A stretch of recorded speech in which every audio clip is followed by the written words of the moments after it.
Hello friends, good evening. এখন বাজে প্রায় 5টা। তো এখানে দেখো আমি রেডি হয়ে পড়েছি। তো ড্রেসটা ভালো লেগে আবার একটা খুলে দিয়েছি আর এখন এটা পরেছি। আর এখানে আমার সোনামাকে রেডি করে নিয়েছি। আমরা এক জায়গাতে যাব, কোথায় যাব তোমরা ভিডিওটা দেখো, দেখলেই গম পাবে। তো এখানে আমরা সবাই রেডি হয়ে পড়েছি আর এখন সবাই মিলে উঠে পড়বো গাড়িতে উঠে চলে যাব। তো এখানে দেখো আমরা সবাই মিলে গাড়িতে উঠে পড়লাম। আর এদিকে দেখতে পাচ্ছ এগুলো কাপড় নিয়েছি যাদের বাড়িতে যাব, মানে আমাদের কাকুদের জন্য। আমরা যাবো আজকে আমার বাবার দাদুর মামার বাড়িতে যাব। তো এখানে দেখো আমার জামাইবাবু এসেছিলো আর আমাদের ঠাম্মারা ওকে নিয়ে একদম গলাগলি করছিল। আর এদিকে সবার সাথে কথা বললাম। আর এখানে আমার দাদুর যে মামার ছেলে ও মারা গিয়েছে, মানে আমাদের দাদু।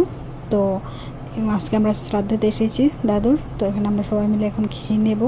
আর এই যে দেখো আমাদের সোনামা যখনই বিয়ে বাড়িতে যাক, শ্রাদ্ধ বাড়িতে যাক আর হোটেলে যাক, খুব সুন্দর করে খাওয়া দাওয়া করে, বাট ঘরে থাকলে একদমই করে না, জানি না কেন। তো এখানে দেখো আমরা সবাই মিলে খেয়ে নিলাম। আর প্রায় অনেক রাত্র হয়ে গিয়েছিল, প্রায় লোকজন খেয়ে চলেও গিয়েছিলো। আর তারপরে আমরা খাওয়া দাওয়া করে ঘরে চলে যাব, যেহেতু শ্রাদ্ধ বাড়ি আর এখান থেকে আর কি করব।